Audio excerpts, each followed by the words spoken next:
육신에 속한 사람에서 성령에 속한 사람으로의 초대. 성령에 속한 사람. 일부. 성령에 속한 사람의 인격 기초. 홍수가 나면 제일 흔한 것이 물입니다. 온 천지가 물바다가 됩니다. 그러나 홍수 때 가장 귀하고 드문 것 또한 물입니다. 홍수가 나면 마실 물을 구하기가 어렵습니다. 오늘날 우리는 사랑의 홍수 시대를 살아가고 있습니다. TV를 봐도, 음악을 들어도, 또 영화를 봐도 온 세상이 사랑이라는 주제로 넘쳐 흐르고 있습니다. 그런데도 사람들은 여전히 사랑에 굶주려 있습니다. 사람들이 갈등과 고독과 인생에 대한 무의미로 방황하는 가장 중요한 원인은 사랑의 결핍에 있습니다. 사람들은 아직도 참된 사랑을 경험하지 못하고 있습니다. 신약 성경이 쓰여진 당시에 사랑을 뜻하는 헬라어 단어에는 여러 가지가 있었는데, 예를 들면 에로스라든지 필리아, 스토르게 같은 것들입니다. 그런데 신약 성경의 기자가 본문에 나타난 것과 같은 희생적 사랑을 표현할 때는 이와 같은 단어들을 단 한 번도 쓰지 않았습니다. 하나님이 우리에게 보여주시고자 했던 사랑, 그 사랑을 표현하기 위해서 신약 성경의 기자는 그 당시에는 사용하지 않던 죽은 언어 하나를 끌어냅니다. 그 단어가 바로 아가페입니다. 본문이 포함되어 있는 요한일서 전체를 보면 아가파오, 사랑한다라는 단어가 동사로 28회, 명사 아가페로 18회나 기록되고 있습니다. 아가페의 사랑이란 주는 사랑, 희생적인 사랑, 조건을 뛰어넘는 사랑, 철저하게 상대방의 유익을 구하는 사랑을 말합니다. 예수 믿고 구원받았을 때 우리는 이 사랑을 처음으로 경험했습니다. 그런데 이 사랑은 한 번 경험했다고 해서 끝나는 것이 아닙니다. 즉, 이 사랑이 우리의 인격을 만들도록 우리는 이 사랑 안에서 자라가야 합니다. 갈라디아서에서 성령의 열매를 말하면서 바울 사도는 제일 먼저 무엇을 강조했습니까? 오직 성령의 열매는 사랑과, 갈라디아서 5장 22절. 여기서 사랑이란 단어가 바로 아가페입니다. 그렇다면 우리는 왜 이 사랑의 열매를 맺어야 할까요? 또 어떻게 하면 이 사랑의 열매를 맺을 수 있을까요? 성경에서 가장 위대한 사랑의 장인 요한일서 4장을 통해서 이 두 가지 질문에 대한 답을 찾고자 합니다. 사랑하기 위해 존재하는 분. 우리가 사랑의 열매를 맺어야 하는 첫째 이유는 우리가 믿고 있는 하나님이 사랑의 근원자가 되시기 때문입니다. 본문 8절을 보십시오. 사랑하지 아니하는 자는 하나님을 알지 못하나니 이는 하나님은 사랑이심이라. 사랑은 하나님의 본질이며 속성입니다. 어떤 신학자는 이런 말을 했습니다. 사랑은 하나님이 하시는 많은 일 가운데 하나가 아니라 하나님이 하시는 유일한 일이다. 하나님은 사랑하기 위해서 존재하십니다. 그분은 사랑이십니다. 창조 사건을 생각해 보십시오. 왜 하나님이 만물을 창조하셨을까요? 그분이 사랑이시기 때문입니다. 사랑은 인격적인 관계를 요청합니다. 다시 말해서 사랑은 표현의 대상을 요구합니다. 그분은 자신의 사랑을 표현할 장으로서 만물을 만드셨고 만물 중에서도 인간을 만드셨습니다. 그분의 사랑이 창조를 연출한 것입니다. 또 구원 사건을 생각해 보십시오. 하나님이 왜 우리를 구원하셨을까요? 그것은 그분이 우리를 사랑하시기 때문입니다. 즉, 죄 가운데 있던 우리를 다시 살려내어 하나님 자신과 사랑의 관계를 회복하도록 하기 위해서 십자가 사건을 계획하신 것입니다. 그분의 사랑이 구원을 가능하게 했습니다. 저는 하나님의 심판 사건에도 그분의 사랑의 의지가 작용하고 있다고 생각합니다. 왜 심판하실까요? 하나님은 자신이 사랑하는 대상 안에서 죄를 용납하지 못하십니다. 사랑하는 대상이기 때문에 추한 모습 그대로는 견딜 수 없으신 것입니다. 영원한 천국을 준비하신 하나님이 왜 그러셨을까요? 우리를 사랑하시기 때문입니다. 이 세상에 살 때 우리는 의가 승리하지 못하고 불의가 득세하는 경우를 보면서 인생이 불공평하다는 생각을 갖거나 억울하고 답답하다는 느낌을 가질 때가 많습니다. 만일 이 세상이 전부이고 그것으로 끝난다면 하나님은 불공평한 하나님이실지 모릅니다. 그러나 하나님은 영원한 세상을 준비하셨습니다. 거기서는 완전한 정의와 공평함이 실현될 것입니다. 세상에서 불평을 많이 했던 사람도 천국에서는 반드시 이렇게 고백하게 될 것입니다. 하나님은 사랑이셔. 그분은 정말 사랑이시다.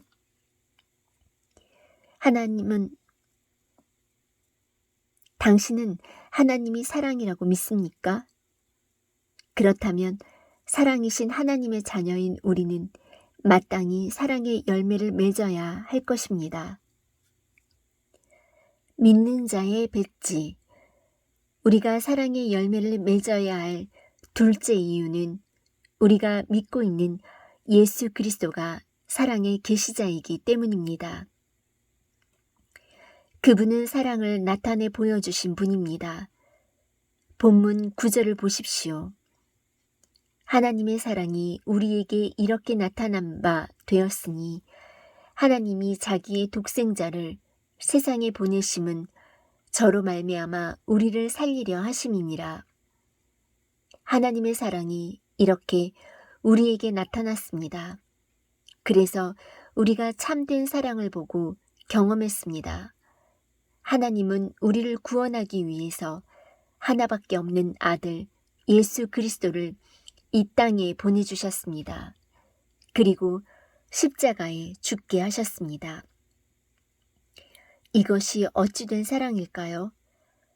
제가 처음에 예수를 믿었을 때 어떤 부흥사 목사님으로부터 들은 이야기인데 오랜 세월이 지나도 여전히 제 마음속에 촉촉한 감동으로 남아있어서 소개하고자 합니다.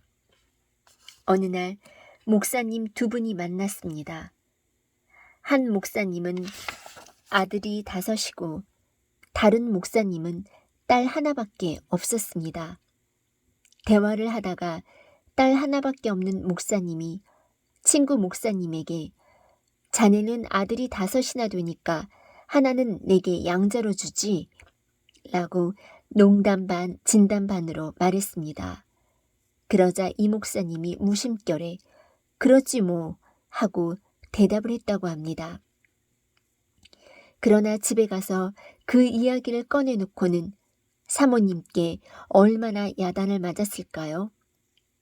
그래도 이분은 워낙 의리파라서 약속을 했으면 지켜야 한다고 생각했습니다. 그래서 아들 5 중 누구를 양자로 주어야 하나 생각하면서 아들들이 잠들어 있는 방문을 열었습니다. 곤히 자고 있는 아들 5을 물끄러미 내려다봅니다. 어떤 아들을 양자로 줄까? 장남은 안 되지. 상속자인데 어떻게 다른 집에 주겠어? 그래서 첫째 아들은 제쳐놓고 둘째 아들을 봅니다. 이 녀석은 5 아들 중에서 제일 똑똑하고 장래가 촉망되는 아이인데 안 되지. 셋째 아들을 보았습니다. 이 녀석은 나를 쏙 빼닮았어. 제일 미남이고 셋째는 도무지 안 되겠어. 그래서 넷째를 보았습니다. 이 녀석은 병치레를 자주 하고 너무너무 불쌍해. 이 녀석을 줄 수는 없지. 이제 막내 하나밖에 안 남았습니다. 이 귀여운 막내를 어떻게 줄 수가 있나? 한 아들도 주기 어려운 자기 마음을 확인하던 그날, 그 목사님은 요한복음 3장 16절 말씀을 생각했다고 합니다. 하나님이 세상을 이처럼 사랑하사 독생자를 주셨으니 하나님께서는 자신의 외아들 예수 그리스도를 내어주셨습니다. 그리고 예수님은 우리를 위해 십자가에서 자기를 기꺼이 내어주셨습니다. 예수님은 십자가를 지시기 전날 사랑하는 제자들에게 이런 말씀을 하셨습니다. 새 계명을 너희에게 주노니 서로 사랑하라. 내가 너희를 사랑한 것 같이 너희도 서로 사랑하라. 너희가 서로 사랑하면 이로써 모든 사람이 너희가 내 제자인 줄 알리라. 요한복음 13장 34절 35절. 사랑은 예수님의 제자들이 달고 다니는 배지, 곧 상징입니다. 우리가 정말 예수 그리스도의 제자라면 또 그분을 통해서 참사랑을 알았고 체험했다면 우리가 서로 사랑하는 것이 마땅하지 않겠습니까? 사랑의 중매자. 우리가 사랑의 열매를 맺어야 할 셋째 이유는 우리가 믿고 있는 성령님이 사랑의 중매자 혹은 사랑의 촉진자가 되시기 때문입니다. 본문 13절을 보십시오. 그의 성령을 우리에게 주심으로 우리가 그 안에 거하고 그가 우리 안에 거하시는 줄을 아느니라. 하나님의 영을 우리에게 주셨기에 우리가 사랑이신 하나님 안에 거하고 그분이 우리 안에 거하는 줄을 알게 되었다는 말씀입니다. 성령은 중매자입니다. 중매자가 하는 역할은 굉장히 중요합니다. 그래서 중매를 잘하면 수지 맞기도 하지만 잘못해서 뺨을 맞는 경우도 있습니다. 제가 이런 이야기를 들은 적이 있습니다. 어떤 형제가 한 자매를 무척이나 좋아했습니다. 그래서 연애 편지도 쓰고 데이트 신청도 해보고 했는데 자매에게서 전혀 반응이 오지 않았습니다. 너무너무 속이 상한 이 형제는 하루에 한 통씩 편지를 쓰기로 결심을 했습니다. 그러니까 이 자매는 매일 편지를 받게 되었지요. 일주일에 7통씩 편지를 받았음에도 불구하고 자매는 아무런 반응을 보이지 않았습니다. 그래서 형제는 전략을 바꿔서 하루에 3통씩 편지를 쓰기로 했습니다. 한참이 지난 어느 날 이 자매가 드디어 반응을 보였습니다. 어떤 반응이었냐고요? 그 형제의 편지를 열심히 배달해준 집배원과 결혼을 한 것입니다. 이 이야기에서는 사랑을 맺어주는 일을 하는 사람인 중매자와 사랑이 이루어졌습니다. 중매자가 일을 잘못한 셈이지요. 그러나 성령님은 정확한 중매자이십니다. 성령님은 우리를 하나님 앞으로 인도하시고 하나님의 사랑을 체험할 수 있도록 도우시며 우리가 하나님의 사랑 가운데 거할 수 있도록 하십니다. 디모데후서 1장 7절에 보면 하나님이 우리에게 주신 것은 두려워하는 마음이 아니요 오직 능력과 사랑과 근신하는 마음이니 라고 했습니다. 다른 말로 하면 하나님의 영은 능력의 영, 사랑의 영이라는 것입니다. 성령님은 우리 마음속에 오셔서 하나님의 사랑을 깨닫게 해주시고 그 사랑을 우리 안에 넘치도록 부어주셔서 다른 사람을 사랑할 수 있도록 능력을 주십니다.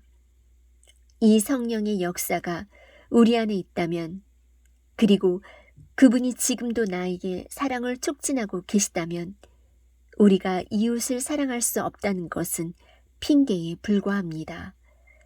우리는 사랑할 수 있습니다. 또 사랑의 열매를 맺을 수 있어야 합니다. 사랑의 마지막 관문. 지금까지는 우리가 사랑의 열매를 맺어야 할 이유에 대해 생각해 보았는데, 그렇다면 우리는 어떻게 사랑의 열매를 맺을 수가 있을까요? 본문에 보면 우리가 서로 사랑하자라는 표현이 3번이나 반복되고 있습니다. 이것은 본문의 강조점이 하나님의 사랑에 있다기보다 우리가 서로 사랑해야 함에 있음을 보여줍니다. 본문의 논리적인 순서를 다시 한번 검토해 보십시오. 하나님은 사랑이십니다. 이 하나님의 사랑은 십자가의 예수님을 통해서 가장 잘 나타났습니다. 그리고 성령으로 말미암아 하나님의 사랑이 우리 안에 심겨졌습니다. 그렇다면 이렇게 하나님의 사랑을 체험한 우리는 누구에게 그 사랑을 나타내야 합니까? 우리가 늘 만나는 이웃에게 나타내야 할 것입니다. 정말 그 사람이 누군가를 사랑하고 있는지 그렇지 않은지는 그가 입술로 사랑을 고백한다고 해서 그것만으로 알 수 있는 것이 아닙니다. 사랑의 궁극적인 시금석은 그 사랑을 삶으로 표현하는지의 여부로 알 수 있습니다.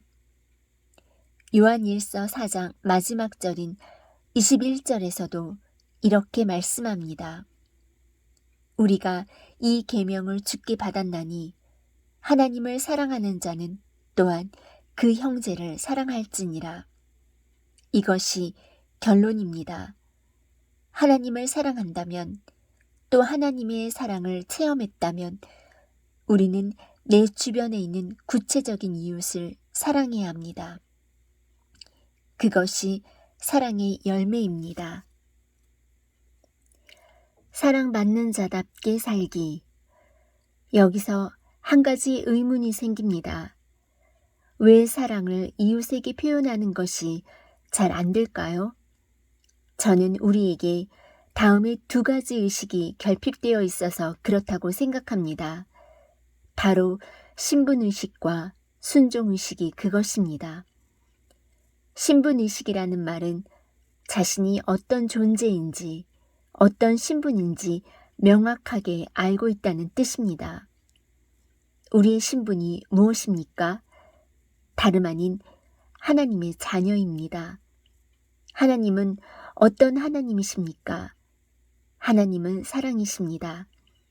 내가 사랑이신 하나님의 자녀로서 그 사랑을 위탁받은 자라면 사랑할 수밖에 없습니다. 그런데 우리는 그 사실을 자주 잊어버립니다. 사람은 누구나 자신의 신분에 따라서 행동하도록 되어 있습니다. 지극히 높은 신분을 가진 자는 언제나 자부심을 가지고 자신의 신분에 걸맞게 당당하게 행동합니다.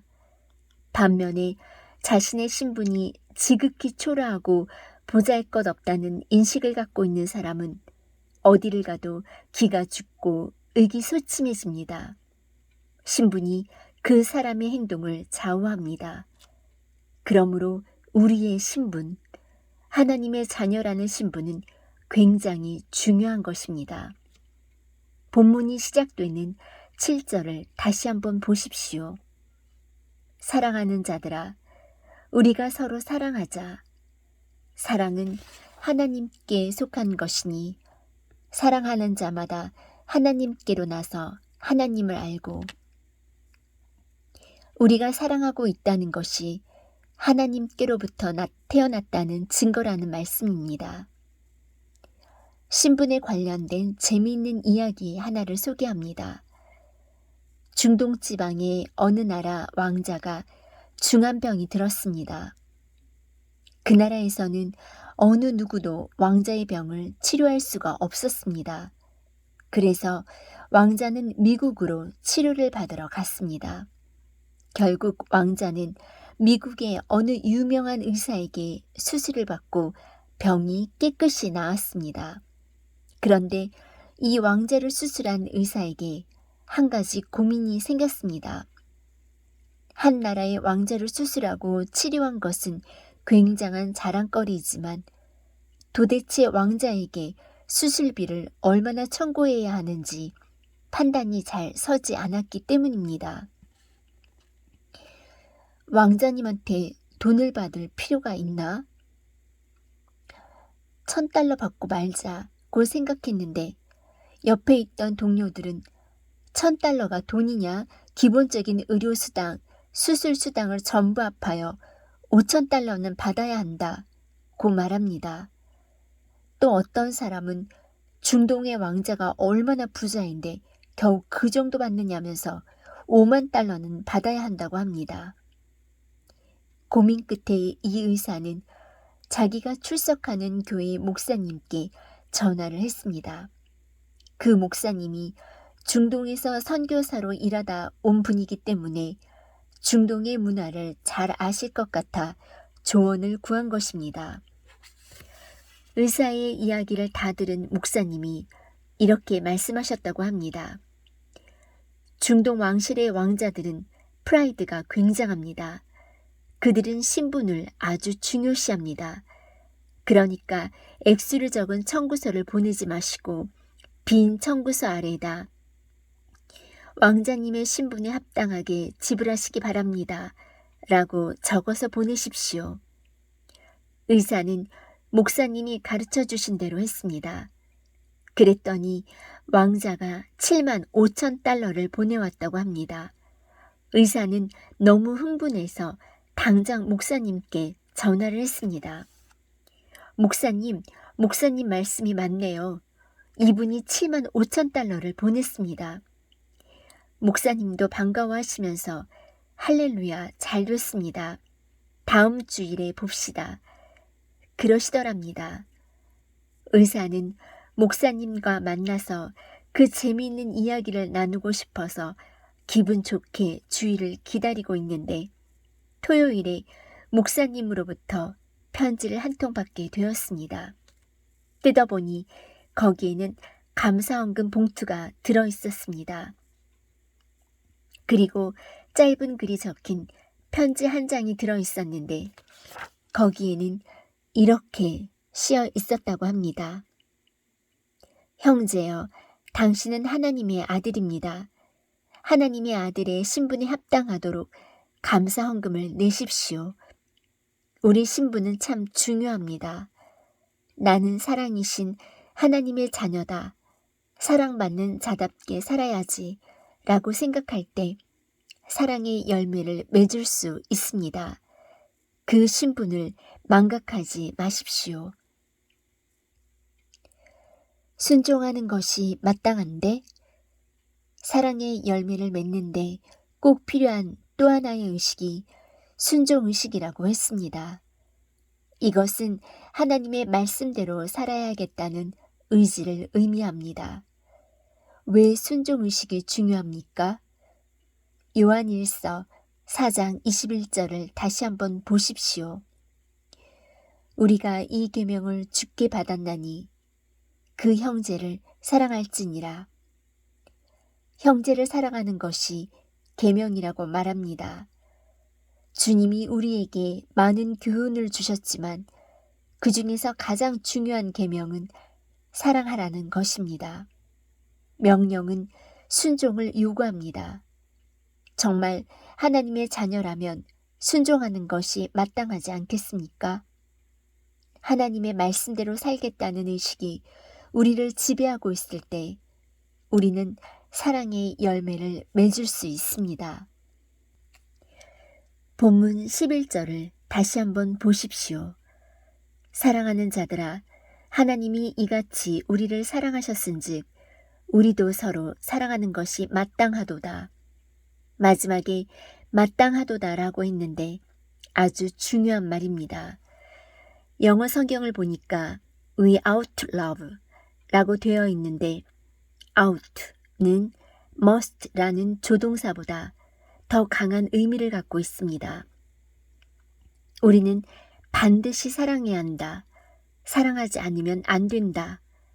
이것은 거의 의무의 차원에서 강조된 것입니다. 주님이 그렇게 강조하셨다면 순종하는 것이 마땅하지 않겠습니까? 사랑의 열매를 맺는 일에 순종하는 것이 마땅한 줄 알면서도 순종하지 못하는 것은 왜 그럴까요? 그것은 사랑의 실천에는 수고가 따르기 때문입니다. 그 수고를 하기 싫기 때문에 사랑의 열매를 맺을 수 없는 것입니다. 수고 없이 어떻게 열매를 맺을 수 있습니까? 바울이 데살로니가 교인과 에베소 교인들을 칭찬할 때 그대들에게는 사랑의 수고가 있었다 라고 말합니다. 수고가 있어야 열매를 맺습니다. 우리가 사랑해야 할 사람들은 많습니다. 또 사랑을 표현하는 방법도 다양합니다. 그러나 저는 우리가 표현해야 할 그리고 표현할 수 있는 가장 중요한 사랑이 상대방에게 복음을 전하여 구원받게 하는 것이라고 생각합니다. 그것보다 더 위대한 사랑이 어디 있습니까? 주변에 내가 사랑하는 사람들에게 예수님의 복음을 전해서 그들이 그분을 영접하고 하나님의 자녀가 된다면 그것은 지상에서 가장 아름다운 사랑의 수고가 될 것입니다. 예수님, 나 여기 왔어요. 한 영혼의 구원을 위해 사랑의 수고를 아끼지 않았던 감동적인 이야기를 하나 소개하려고 합니다. 제가 미국에 있을 때 썬데이 스쿨 타임즈라는 주일학교 교사들을 위한 잡지에서 읽은 기사입니다. 미스 탐슨이라는 분이 그 주인공인데 이분은 교회에서도 주일학교 교사를 하고 중학교에서도 학생들 가르치는 일을 하였습니다. 그런데 가르치고 있던 학생 가운데 테디 스텔러드라는 학생이 오랫동안 무단 결석하는 일이 생겼습니다. 집에 전화를 해도 받지 않습니다. 이제는 제적시킬 수밖에 없는 상황이 되었습니다. 그러나 그리스도인인 선생님은 이 학생을 그냥 제적당하게 할 수는 없다는 마음으로 방과 후에 그의 집을 찾아갔습니다. 예상한 대로 집은 엉망이었습니다. 어머니는 가출했고 아버지는 알코올 중독자였습니다. 선생님은 잠들어 있는 아이를 깨워서 얘기를 나눴습니다. 이튿날도 그 다음 날도 학교 수업이 끝나면 선생님은 어김없이 테디의 집을 찾아갔습니다. 그리고 이렇게 말합니다. 테디야, 선생님에게 딱 한 가지 소원이 있단다. 뭐냐 하면 선생님이 반에서 출석을 부르면서 테디 스텔러드라고 했을 때 내가 한 번만이라도 선생님 나 여기 왔어요 라고 대답해 주었으면 하는 거란다. 이 한마디만 들으면 선생님은 더 이상 원이 없겠다. 그렇게 해줄 수 없겠니? 드디어 어느 날 테디가 학교에 나왔습니다. 선생님이 얼마나 기뻤을까요? 그날 선생님이 학생들을 부르는 목소리는 전과는 어딘가 달랐습니다. 유난히 크고 기쁨에 넘치는 목소리로 선생님은 차례로 아이들의 이름을 부르기 시작했습니다.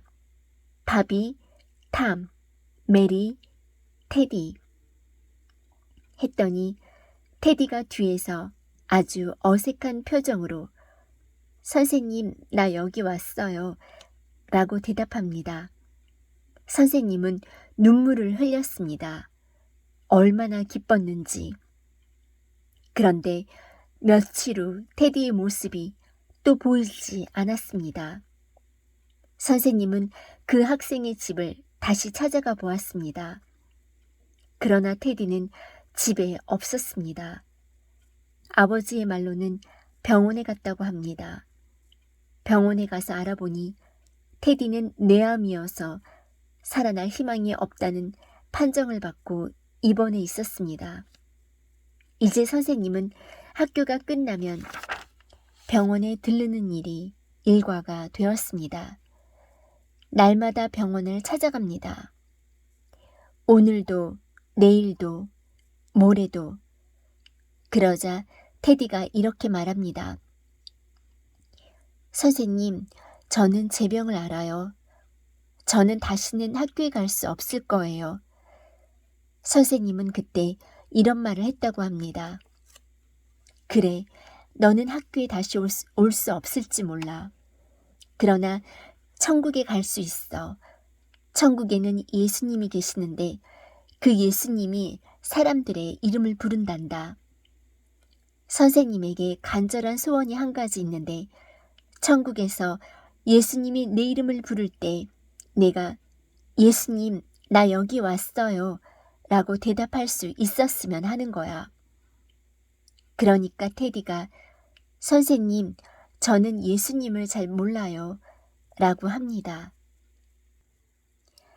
가장 아름다운 수고. 그래서 선생님은 테디를 옆에 앉혀놓고 성경을 펼쳤습니다. 그리고 테디에게 복음을 들려주었습니다. 주님이 우리를 얼마나 사랑하시는지, 그리고 그분이 우리 죄를 담당하기 위해 십자가에서 보배로운 피를 흘리시고 장사되어 사흘 만에 부활하셔서 우리의 생명이 되어 주셨기에 그분을 영접하면 죄를 사함받고 하나님의 자녀가 되어 천국에 값없이 갈 수 있다고 말해 주었습니다. 그날 테디는 선생님과 함께 예수 그리스도를 구세주와 주님으로 영접했습니다. 테디가 구원을 받는 날이었습니다.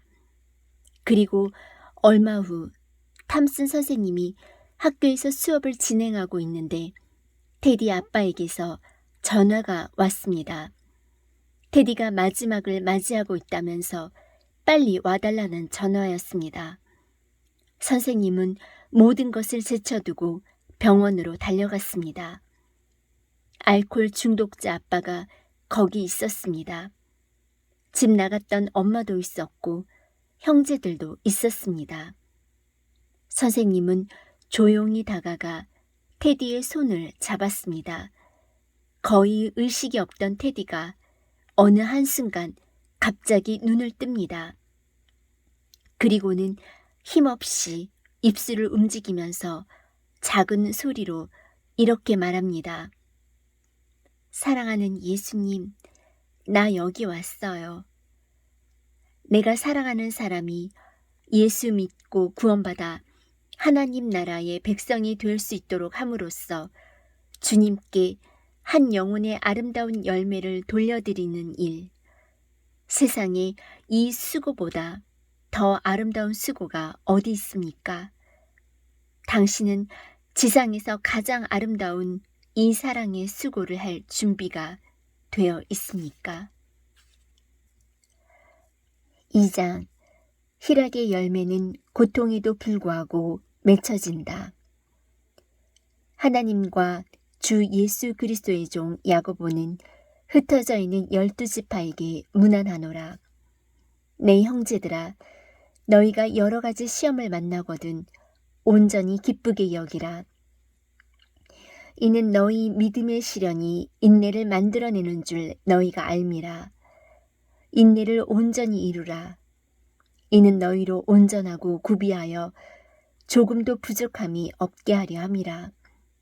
너희 중에 누구든지 지혜가 부족하거든 모든 사람에게 후히 주시고 꾸짖지 아니하시는 하나님께 구하라. 그리하면 주시리라.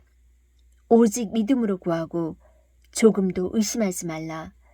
의심하는 자는 마치 바람에 밀려 요동하는 바다 물결 같으니 이런 사람은 무엇이든지 주께 얻기를 생각하지 말라.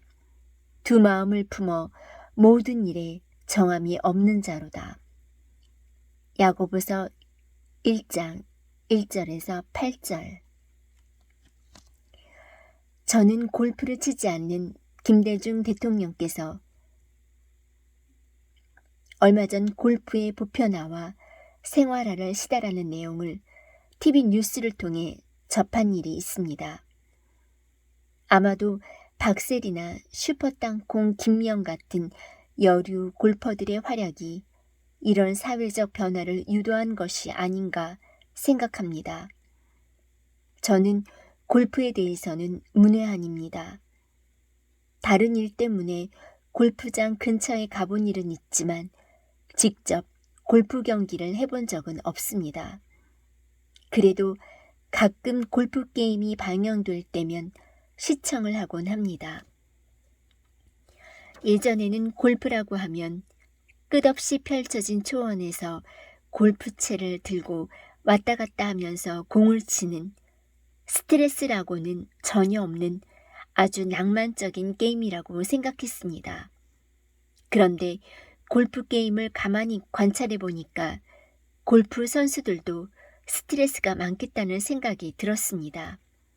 왜냐하면 공이 물속에 빠지기도 하고 벙커, 골프 코스 중 모래가 들어있는 우묵한 장애물에 처박히기도 하니까 골퍼들이 그 공을 꺼내 목표에 근접한 지역까지 쳐올리려면 애를 많이 써야 하기 때문입니다. 공을 올리기 위해서 안간힘을 쓰는 골퍼들의 모습을 보면서 저는 골프를 하지 말아야겠다는 생각을 했습니다. 그렇지 않아도 스트레스가 많은 인생인데 골프공을 치면서까지 스트레스 받을 필요는 없으니까요. 그러나 이런 스트레스가 있는데도 골프 인구가 자꾸 늘어나는 것은 아마도 골프가 우리네 인생과 닮은 구석이 있기 때문이 아닌가 합니다. 옵션이 아닌 시험. 인생을 살다 보면 어느 날 갑자기 물속에 곤두박질하거나 모래 속에 처박히는 것 같은 갑작스런 어려움을 경험할 때가 있습니다.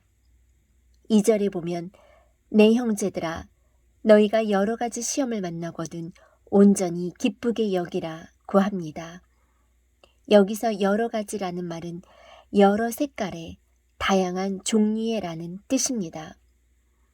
우리 인생에는 형형색색의 시험이 있습니다. 경제적 시험을 당하는 경우도 있고 인간관계에서 배신이나 오해를 당하는 경우도 있고 육체적인 질병으로 고통당하는 경우도 있습니다. 이렇듯 사람마다 겪는 시험은 다 다릅니다. 본문에 여러 가지 시험을 만나거든 이라고 했는데 이 만나거든 이라는 단어가 원래 원문에는 떨어지거든 이라는 의미로 되어 있습니다. 갑작스럽게 어려움을 당하게 되는 것을 의미하는 말입니다. 여러 가지 시험을 만나거든 이라는 구절을 피상적으로 읽으면 어떤 사람은 시험을 안 당하는데 혹 당신에게 시험을 당하는 일이 생기거든 이라는 뜻으로 이해할 수도 있습니다. 그러나 어떤 번역에도 만일이라는 단어를 사용하지는 않았습니다. 대신 대부분의 번역이 뭐뭐할 때라는 단어를 씁니다. 시험은 선택이 아니라는 말입니다. 누구나 시험을 통과합니다. 중요한 것은 시험을 당했을 때 어떻게 반응하느냐 하는 것입니다. 본문 2절은 이렇게 말씀합니다. 너희가 여러 가지 시험을 만나거든 온전히 기쁘게 여기라. 이 말씀을 대할 때 우리들 대부분은 아니 어떻게 시험을 기뻐한단 말입니까? 하고 반응할 것입니다. 도대체 어떻게 시험을 기뻐할 수가 있습니까? 결론적으로 말하면 그것은 인위적으로는 불가능하며 오직 성령의 역사를 통해서만 가능합니다. 갈라디아서 5장 22절에 보면 바울 사도는 성령의 열매로서 사랑 다음으로 희락을 들고 있습니다. 희락이란 기쁨을 의미합니다. 성경은 우리가 환난이나 역경 중에서도 성령의 역사를 통해서 기쁨의 열매를 맺을 수 있다고 가르칩니다. 로마서 5장 3절 4절을 보십시오. 우리가 환난 중에도 즐거워하나니 이는 환난은 인내를, 인내는 연단을, 연단은 소망을 이루는 줄 알미로다. 환난은 궁극적으로 소망을 실현할 수 있다고 성경은 가르칩니다. 그런데 그 다음 절을 보면 소망이 부끄럽게 아니함은 우리에게 주신 성령으로 말미암아 하나님의 사랑이 우리 마음에 부은 바 됨이니라고 되어 있습니다. 다시 말하면 환난 속에서 우리가 기뻐할 수 있는 이유는 환난이 궁극적으로 소망을 실현하기 때문인데 그것은 성령의 역사 때문에 가능하다는 말입니다. 세계적으로 유명한 유태인 심리학자인 빅터 프랭클 박사는 나치 독일 치하에서 말할 수 없는 고문과 핍박을 받았습니다. 그럼에도 불구하고 그는 마음의 평정을 잃지 않았고 생사의 갈림길을 잘 통과할 수가 있었습니다. 전쟁이 끝난 후에 누군가 그에게 이런 질문을 던졌습니다. 선생님, 말할 수 없는 고문과 핍박을 받으면서도 인간다운 모습을 잃지 않고 결국은 그 모든 시련을 이겨낼 수 있었던 비결이 무엇입니까? 이에 프랭클 박사는 이렇게 대답했습니다. 나는 그 고통이 나에게 줄 유익을 끊임없이 생각했고 그 유익이 어떤 희망으로 나타날 것인가를 계속 바라보았습니다. 그런 까닭에 나는 좀 더 연단된 자세를 가질 수 있었고 최악의 상태에서 적응하는 사람들의 모습을 관찰할 수 있었습니다. 의미와 희망을 붙든 사람들이 고통 속에서 얼마나 잘 견뎌내는지 전쟁이 끝난 후에 사람들에게 말해주고 싶었습니다. 나는 신에게 그 희망을 보여달라고 기도했고 그 희망을 주야로 묵상했습니다. 그 희망이 나로 하여금 이 고통 속에서 생존하게 만든 비밀이었습니다. 그렇습니다. 만약 우리가 환난 중에서도 그것의 유익을 묵상할 수 있다면 우리는 시험 당하는 중에도 기뻐할 수 있습니다. 그렇다면 시험은 우리에게 어떤 유익을 줄까요? 믿음의 테스트. 시험이 우리에게 주는 첫째 유익은 그것이 우리를 믿음의 사람으로 성숙시킨다는 것입니다. 본문 3절 말씀을 보십시오. 이는 너희 믿음의 시련이 인내를 만들어내는 줄 너희가 알미라. 2절에서는 시험이라는 단어가 나왔는데 3절에서는 그 시험을 믿음의 시련이라는 말로 표현합니다. 시련은 다른 말로 하면 테스트입니다. 야고보 기자는 시험을 믿음의 테스트라고 말합니다. 우리는 다 학창시절의 추억을 간직하고 있습니다. 그런데 우리 중에 학교 다닐 때 시험 치르는 것을 즐긴 사람이 과연 있을까요? 나는 시험 보는 게 너무 좋아. 빨리 시험 보는 날이 왔으면 좋겠어. 이렇게 시험을 즐거워하고 기다리는 사람이 있다면 아마도 그 사람은 제정신이 아닐 것입니다. 아무도 시험을 즐기지는 않습니다. 그러나 우리 중에 어느 누구도 시험이 필요 없다고 생각하지는 않습니다.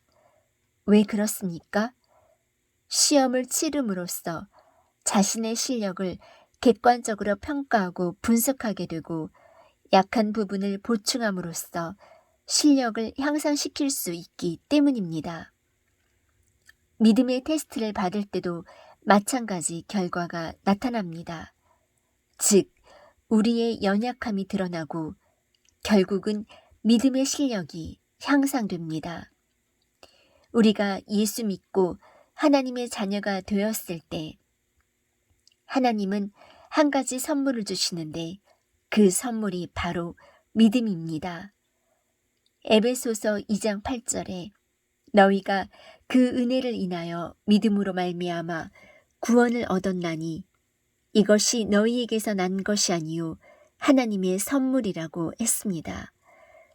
우리가 자신의 죄를 깨닫고 하나님 앞에 나와 십자가를 바라보았을 때 하나님은 그 순간부터 우리에게 믿음을 선물로 주십니다. 그러나 우리가 가진 믿음은 아직 시험을 거치지 않은 연단되지 않은 믿음일 수 있습니다. 우리의 믿음이 더 견고해지기 위해서는 반드시 테스트를 통과해야 합니다. 이 믿음의 테스트를 받지 않은 하나님의 백성들은 없습니다. 1세기의 그리스도인들도 격렬한 믿음의 테스트를 통과했습니다. 본문은 이렇게 시작합니다. 하나님과 주 예수 그리스도의 종 야고보는 흩어져 있는 12지파에게 문안하노라.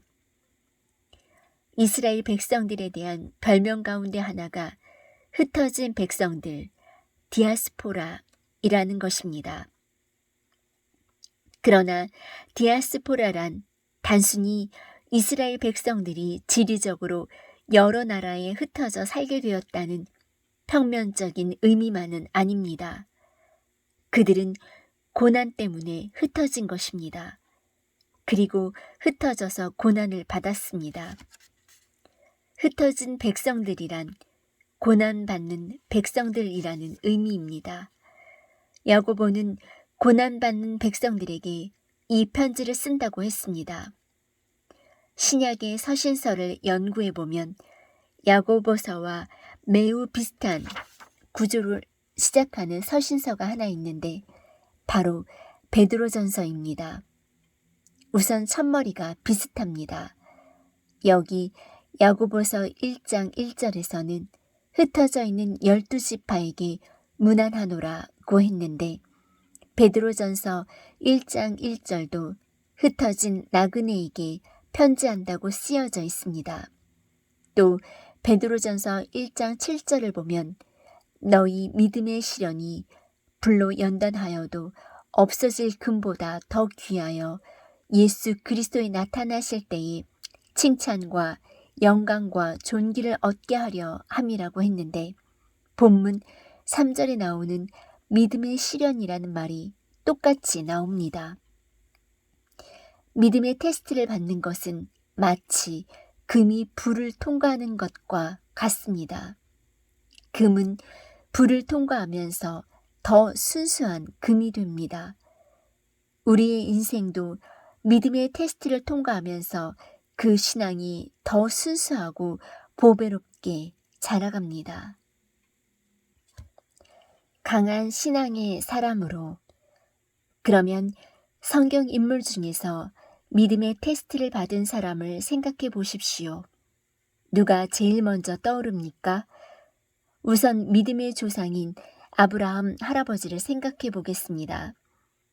하나님이 아브라함에게 주신 약속이 무엇입니까? 내가 너로 큰 민족을 이루고 내게 복을 주어 내 이름을 창대케 하리니 너는 복의 근원이 될지라. 창세기 12장 2절. 하늘을 우러러 무뼈를 셀 수 있나 보라. 내 자손이 이와 같으리라. 창세기 15장 5절. 아브라함을 향한 하나님의 축복은 자손들과 연결되어 있습니다. 그런데 아브라함이 쉽게 자손을 얻었습니까? 전혀 그렇지 않았습니다. 하나님의 약속이 분명하게 선포되었음에도 불구하고 아브라함은 100세가 다 되어가도록 아들을 얻지 못했습니다. 거의 절망적이었습니다. 그런데 극적으로 아들이 탄생합니다. 그 아들이 바로 이삭입니다. 기적적으로 이 아들을 얻고 아버지는 얼마나 기뻤을까요? 얼마나 흥분했을까요? 아브라함은 아들 주신 것이 너무도 감사해서 그 아들에 푹 빠져서 살았습니다. 그런데 창세기를 보면 어느 날 하나님이 아브라함을 부르면서 이렇게 말씀하시는 것을 볼 수 있습니다. 내 아들, 내 사랑하는 독자 이삭을 데리고 모리아 땅으로 가서 내가 내게 지시하는 한 산, 거기서 그를 번제로 드리라. 창세기 22장 2절. 이것은 아들을 죽이라는 말입니다. 얼마나 큰 충격이었을까요? 아니, 주실 때는 언제고 이제 와서 죽이라니 이게 웬 말입니까? 아브라함은 밤잠을 못 이루고 심히 고민했을 것입니다. 여러 가지 생각이 스쳐갔을 것입니다. 드디어 아브라함이 결심합니다. 하나님의 뜻이 있겠지. 아마 다시 돌려주실지도 몰라. 아니면 다른 아들을 주실지도 모르고 좌우간 하나님이 주셨으니 도로 데리고 가시겠다고 해도 할 말이 없지. 하나님께 순종해야지. 아브라함이 자신의 이성으로는 도저히 설명할 수 없는 이 명령 앞에서 전능하신 하나님을 믿고 그 아들을 제단 위에 올려놓는 순간 하나님이 어떻게 말씀하십니까? 스톱! 내가 네 마음을 알았다. 그렇다면 하나님이 왜 아브라함에게 이런 시험을 하셨을까요? 이유는 단 하나입니다. 아브라함의 믿음을 견고히 하려는 것입니다. 아브라함이 이 시험을 통과한 후에 어떠했을까요? 아마 그는 하나님을 더 깊이 신뢰하면서 흔들림 없는 강한 신앙을 갖게 되었을 것입니다. 본문 6절에서도 오직 믿음으로 구하고 조금도 의심하지 말라. 의심하는 자는 마치 바람에 밀려 요동하는 바다 물결 같으니 라고 말씀하면서 믿음의 사람이 되는 것의 중요성을 강조합니다. 그렇습니다. 시험은 아프고 고통스러운 것입니다. 그렇기 때문에 아무도 시험을 즐길 수는 없습니다. 그러나 이 시험을 통과하고 나서 내가 하나님이 기뻐하시는 믿음의 사람이 된다고 확신할 수 있다면 그 시험은 견딜만 하지 않겠습니까? 그리고 시험 중에 기뻐할 수 있지 않겠습니까?